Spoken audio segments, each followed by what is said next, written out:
Hi, it's me again with Corel Roll Tips and Tricks. Pretty cool pattern. Broken lines and symmetrical and pretty easy to build. I'm going to take a square. I'm going to hit P, put it in the center page. I'm going to go ahead and rotate it 45 degrees. Then I'm going to take you know what? Maybe I don't want to, I don't want to rotate it yet. Take a 2-point line and go from there to there. Make sure it's on the node. Make a duplicate and place the duplicate right there. Evidently, I didn't make a duplicate. So I just hit P. Now, shift select both them, go up to effects and blend just one time. What that did, it put a line exactly in the middle where we want it. Take all those, break object apart, grab this line again and put it down here. Shift select the center line and hit apply. Go up to effects and break the blend apart and take away that line, and leave those two lines. Shift select these two lines, control, I'm holding down the shift key. We're not going to blend anymore. I'm going to make them 100 points. Make them a good thick line. I'm going to go to object. I'm going to go to convert outline to an object, and I'm going to left click, right click. I have to now control D to make a duplicate of them and rotate them 90 degrees. It's almost easier to do this on at least, not all four of them, but you have to do some of them. And I'm pretty sure that's just one line, so I didn't know I couldn't remember if I grouped it. Go to effects and contour the outside just a ½ inch.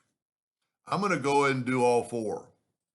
You only have to really do the top two, but if you if you think about it, it might help you. I'm going to set my nudge factor on 20 inches.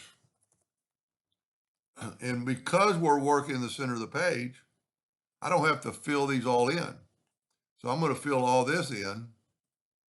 If I would have moved my box, it would have helped.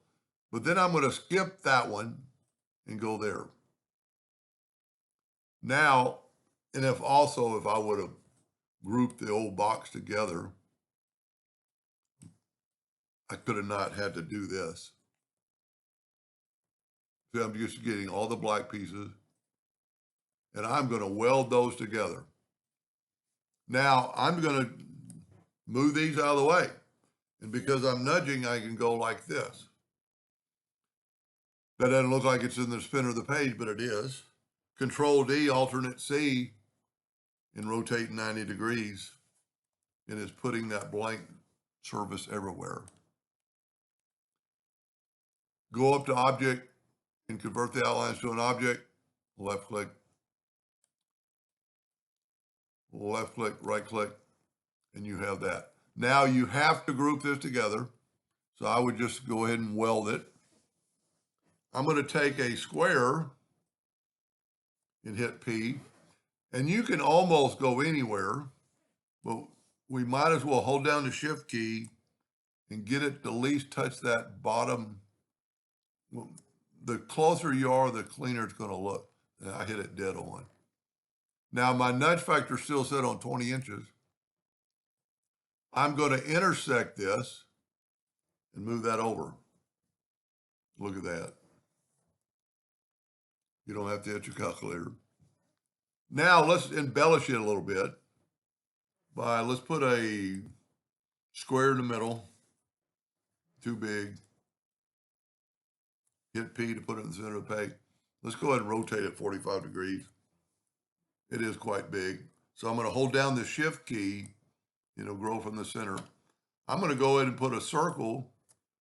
I had the smart fill. I'm going to put an ellipse in the center of that. And then to make a new object, I'm going to take the Smart Fill tool and just fill that in. Now I'm going to nudge it over there. I'm going to go ahead and left click, right click.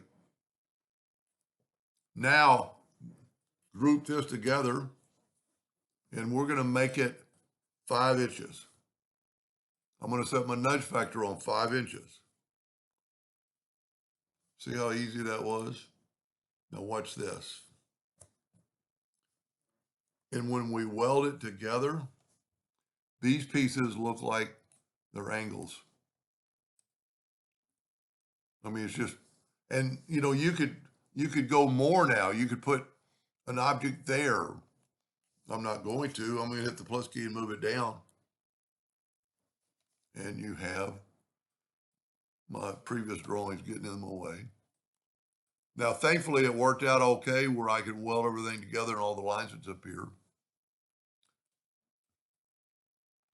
That's a pretty cool pattern. Now I'm going to go ahead and fill it with yellow and take away the outline and get the black box effect. It's going to be identical or almost identical to the one I did for the practice part. And you could go so much further with this.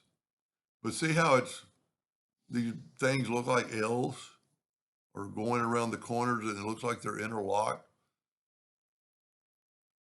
Anyway, hope that gave you an idea or two. And if you want to take a screenshot of that, or maybe even that, and you could have the gap less or more. Anyway, I hope that gave you an idea or two. Thank you for watching.